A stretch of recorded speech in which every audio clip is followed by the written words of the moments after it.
Today we're going to be learning about continuous exponential equations. Our objective is that we will be able to write an exponential equation and we will be able to use it to predict future values.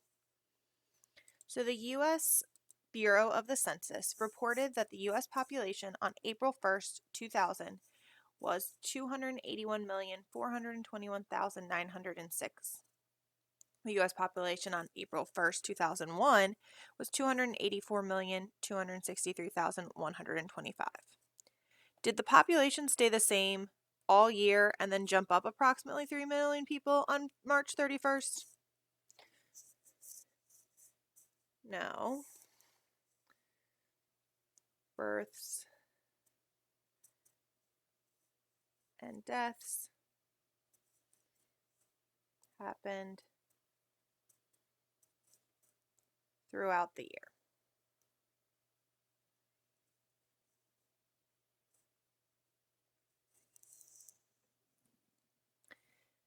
The population constantly changes throughout the year, or you could say continuously changes throughout the year. So our formula for continuous growth and decay is y equals a times e to the kt power. A is still going to be our initial value, like it was with our regular exponential equations that we did last class. E is called Euler's number. It's a big long decimal, kind of like pi is. You don't need to ever memorize it. I'll show you what buttons to push on Desmos to get it. K is going to be our continuous rate, regardless of whether it is growth or decay. And then T is just going to stand for the time that passes.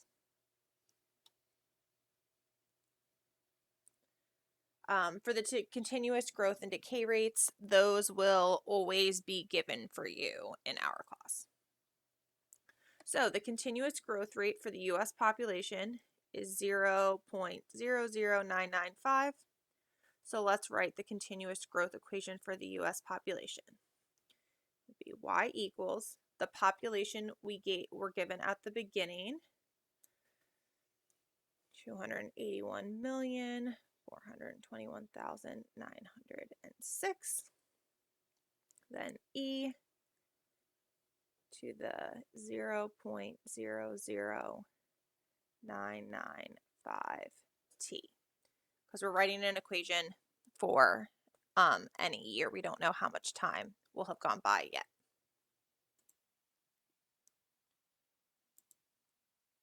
So Tylenol, which is a brand name for acetaminophen, is metabolized in your body and eliminated at the rate of 24% per hour. You take 2 Tylenol tablets, 1,000 milligrams, at 12 noon. Does the Tylenol stay in your bloodstream and then disappear all at once?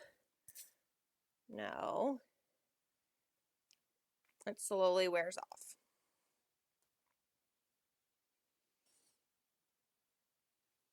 As your body metabolizes it. So the continuous decay rate for Tylenol is negative 0.274. Write the continuous decay equation for the amount of Tylenol in your body.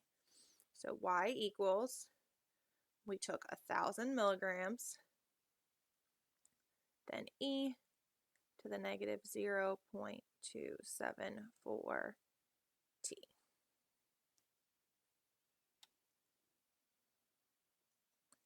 What do you notice about the value of K and whether the situation is a continuous growth or decay? So this problem was a continuous decay and our K was negative 0.274. In the population problem, it was a growth and the K value is 0.00995. Hopefully you notice that if it's growth, K is positive, and if it's a decay, A is negative.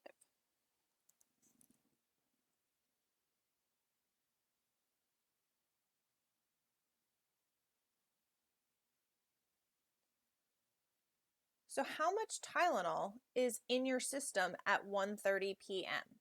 So it told us up here that our growth was per hour. So how many hours are there from 12 noon to 1:30 p.m.? That would be 1.5 hours. So that's what we're going to plug in for T.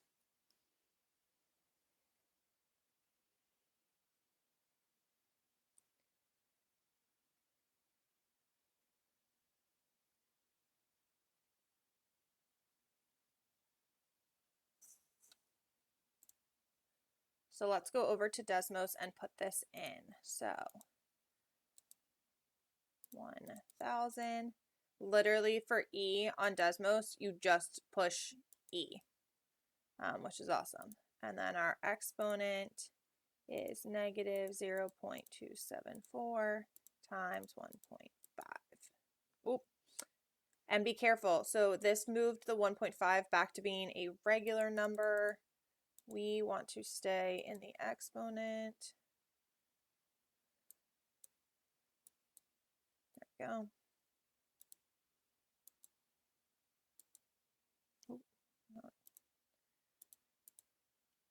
So there would be 662.99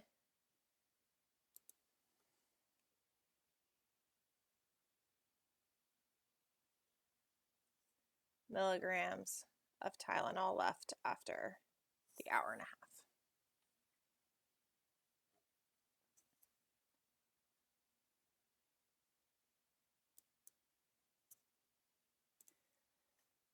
So finally, we're going to talk about continuously compounded interest. Now, to be perfectly honest with you, the chances of you actually finding a bank that does this in real life is probably not going to happen, but we're going to talk about it anyways. So the formula is A equals PE to the RT. So capital A is our final value. It's kind of like our initial value, which was lowercase a, kind of grew up, and at the end, it's the final value.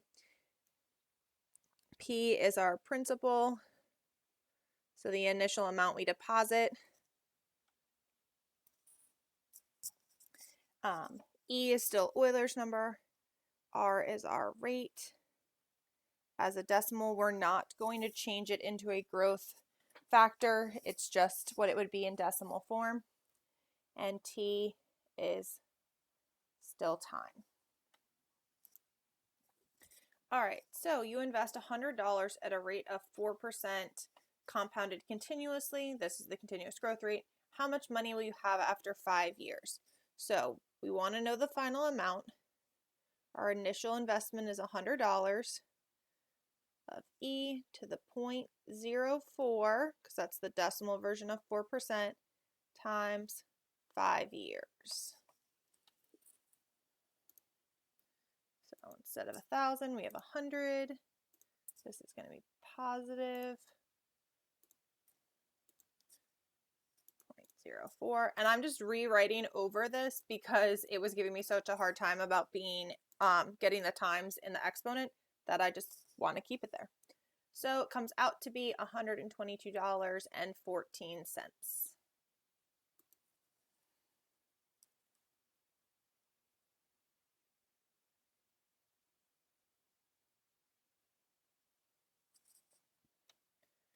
Calculate the balance of your $10,000 investment in 10 years with an annual interest rate of 6.5% compounded continuously.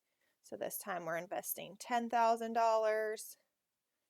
Our interest rate would be 0.065 times 10 years.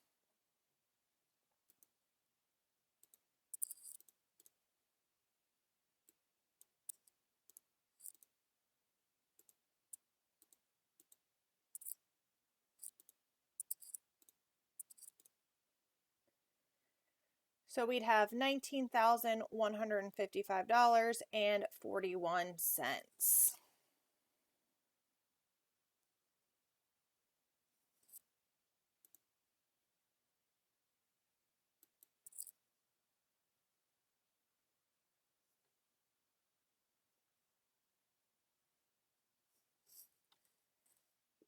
That's all for today. I'll see you in class.